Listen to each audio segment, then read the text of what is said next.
Hello friends, यहाँ पर मैं आपके लिए जॉब से रिलेटेड एक और इम्पोर्टेंट वीडियो लेके आया हूँ। यदि आप डीआरडीओ यानी defence research and development organisation में एक काम करना चाहते हैं, इस शानदार पीएसयू कंपनी में आप काम करना चाहते हैं, अप्रेंटिस ट्रेनी की पोस्ट पे आप काम करना चाहते हैं, तो यह आपके लिए सुनहरा अवसर है क्योंकि डीआरडीओ ने 150 पोस्ट के लिए जॉब निकाली हुई है।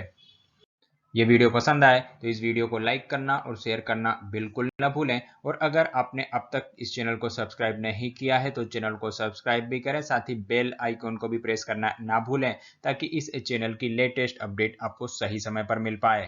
Defence research and development organisation यानी डीआरडीओ के gas turbine research establishment segment यानी जीटीआरई सेगमेंट में इन्होंने यह जॉब निकाली हुई है। आईटीआई, डिप्लोमा और ग्रेजुएट अप्रेंटिस की पोस्ट के लिए इन्होंने जॉब निकाली हुई है। तो जॉब से रिलेटेड पूरी इंफॉर्मेशन इस वीडियो में मैंने लगाई हुई है, तो वीडियो पूरा जरूर देखें। सबसे पहले यहाँ पर मैंने इंपॉर्टेंट डेट्स लगाई हुई है कि कौन कौन सी इंपॉर्टेंट डेट्स को आपको ध्यान रखना चाहिए। तो कंपनी की तरफ से यह जॉब नोटिफिकेशन 7 जनवरी 2021 को आता हुआ दिखा है। साथ ही यहाँ पर अप्लाई करने की आखिरी तारीख 29 जनवरी 2021 है। तो इस जॉब के लिए यदि आप एलिजिबल हैं, आप अप्लाई करना चाहते हैं, तो 29 तारीख आखिरी डेट है जब यहाँ पे आप अप्लाई कर सकते हैं। इसके अलावा कंपनी की तरफ से कुछ और इम्पोर्टेंट डेट का अनाउंसमेंट किया गया है। जैसे यदि आप एलिजिबल हैं, इस जॉब के लिए एलिजिबिलिटी क्राइटेरिया को आप फुलफिल करते हैं और आप अप्लाई करते हैं इस जॉब में, तो उसके बाद कंपनी के पास जितनी भी एप्लीकेशंस आएंगी, उन सभी एप्लीकेशंस में से जो एलिजिबल कैंडिडेट्स होंगे उनकी एक शॉर्ट लिस्टेड लिस्ट बनाई जाएगी। उसके बाद उस लिस्ट को डिस्प्ले किया जाएगा 12 फरवरी 2021 को। तो 12 फरवरी 2021 को आपके पास एक लिस्ट आएगी और उस लिस्ट में यदि आपका नाम रहता है तो उस लिस्ट को फिर आपको एक एक्सेप्ट करना होगा। और उस लिस्ट के अंदर जिन कैंडिडेट्स का भी नाम रहेगा वह इंटरव्यू और रिटन टेस्ट के लिए एलिजिबल है, यानी उनका इंटरव्यू भी होगा और रिटन टेस्ट भी होगा। तो आपके पास 10 दिन का समय रहेगा कि 12 फरवरी 2021 से 21 फरवरी 2021 तक आपके पास समय रहेगा कि कंपनी की तरफ से यदि जो शॉर्टलिस्टेड लिस्ट बनाई जाती है उसमें आपका नाम आता है तो आप उसमें एक्सेप्ट आपको करना पड़ेगा। यदि आप एक्सेप्ट कर लेते हैं तब फिर आपको 24 फरवरी 2021 को कंपनी के पास जाना होगा। कंपनी जो भी प्लेस सिलेक्ट करेगी उस प्लेस पे आपको जाना होगा और वहां आपका इंटरव्यू होगा और रिटर्न टेस्ट होगा। और यदि आप उस इंटरव्यू में और रिटर्न टेस्ट को क्रैक करते हैं, वहां आपका फाइनली सिलेक्शन होता है। देन फाइनली सिलेक्शन होता है तो उसकी जो लिस्ट होगी वह 1 मार्च 2021 को डिस्प्ले की जाएगी और फाइनली आपकी ज्वाइनिंग 1 अप्रैल 2021 को होती हुई दिखेगी। तो इन इंपॉर्टेंट डेट्स को जरूर आपको ध्यान रखना चाहिए यदि आप यहाँ पे अप्लाई करना चाहते हैं। तो जहां तक एज का सवाल है तो मिनिमम एज कंपनी ने 18 साल की रखी है। तो यानी आपकी उम्र अगर 18 साल से कम है तो यहाँ पर आप अप्लाई नहीं कर सकते। और मैक्सिमम एज कैटेगरी वाइज अलग अलग है। जैसे यदि आप जनरल कैटेगरी के हैं, अनरिजर्व कैटेगरी के हैं, तो आपकी मैक्सिमम एज 27 साल की होना चाहिए। वहीं यदि आप ओबीसी कैटेगरी के हैं तो उसके लिए 30 साल की मैक्सिमम एज है। एससी एसटी कैटेगरी के हैं तो 32 साल की एज है। पीडब्ल्यूडी कैटेगरी में आप बिलोंग करते हैं तो 37 ईयर की मैक्सिमम एज होना चाहिए। साथ ही कुछ और कैटेगरी के लिए कुछ और रिलैक्सेशन रूल्स भी हैं। वहीं वैकेंसी डिटेल की जहां तक बात करें तो कंपनी की तरफ से 3 अलग अलग पोस्ट के लिए यह जॉब निकाली गई है। तो पहली ग्रेजुएट अप्रेंटिस ट्रेनी के लिए जॉब निकाली है।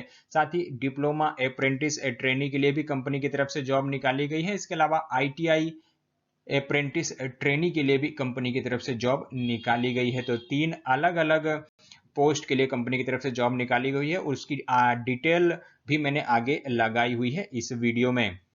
यहाँ पर मैंने वैकेंसी की डिटेल भी लगाई हुई है। तो सबसे पहले ग्रेजुएट अप्रेंटिस ट्रेनी की बात करें तो यदि आपने मैकेनिकल प्रोडक्शन या फिर इंडस्ट्रियल प्रोडक्शन में के इंजीनियरिंग किया हुआ है, आपके पास डिग्री है, इंजीनियरिंग की डिग्री है, तो 30 पोस्ट है मैकेनिकल या फिर प्रोडक्शन या फिर इंडस्ट्रियल प्रोडक्शन इंजीनियर्स के लिए।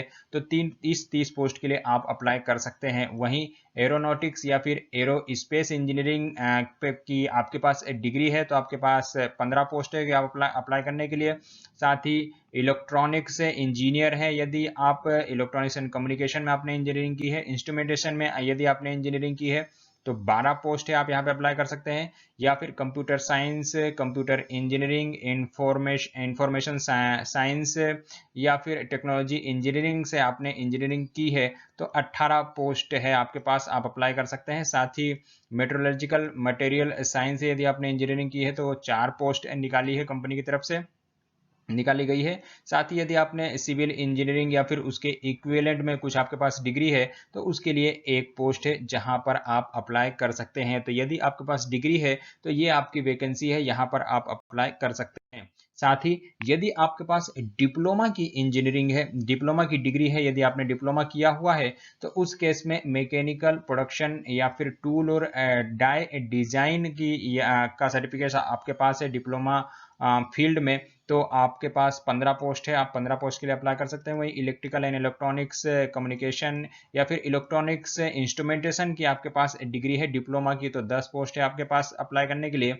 साथ ही कंप्यूटर साइंस इंजीनियरिंग या फिर कंप्यूटर नेटवर्किंग की आपके पास डिग्री है तो 5 पोस्ट के लिए आप अप्लाई कर सकते हैं।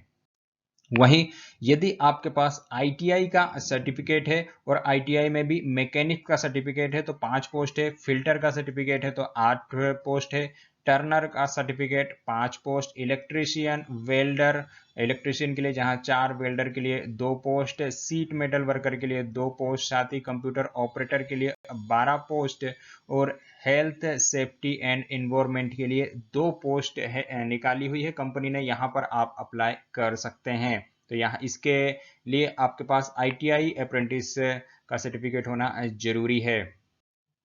साथ ही आपको अप्लाई कहाँ करना है तो उसके लिए मैंने यहाँ पे वेबसाइट भी दी हुई है। आप rac.gov.in में जाकर, ऑफिशियल वेबसाइट है, यहाँ पर आप जाकर आप सारी इस वैकेंसी की डिटेल एनालिसिस और कर सकते हैं, डिटेल में स्टडी कर सकते हैं और आप एलिजिबल होते हैं या नहीं उसके हिसाब से आप यहाँ पे अप्लाई कर सकते हैं। कैसे अप्लाई करना है वो सारी डिटेल्स भी है। साथ ही यहाँ पर मैंने पीडीएफ फाइल की लिंक भी दी हुई है, आप डायरेक्ट पीडीएफ फाइल को चेक कर सकते हैं। सारी इन्फॉर्मेशन, वैकेंसी की सारी इन्फॉर्मेशन उसमें आपके पास अवेलेबल है, वहां से आप अप्लाई कर सकते हैं। साथ ही मैं यह भी बताना चाहूंगा कि ये दोनों लिंक्स मैंने इस वीडियो के डिस्क्रिप्शन में भी शामिल किया हुआ है। तो यदि आप वीडियो की डिस्क्रिप्शन में जाकर डायरेक्टली वहां भी क्लिक करेंगे तो आपको डायरेक्ट इस कंपनी की ऑफिशियल वेबसाइट पर आप जा सकते हैं या फिर डायरेक्टली आपको पीडीएफ डाउनलोड हो जाएगा और वहां से आप और डिटेल में स्टडी कर सकते हैं। यदि आप इस जॉब के लिए एलिजिबल हैं, इस जॉब में अप्लाई करना चाहते हैं तो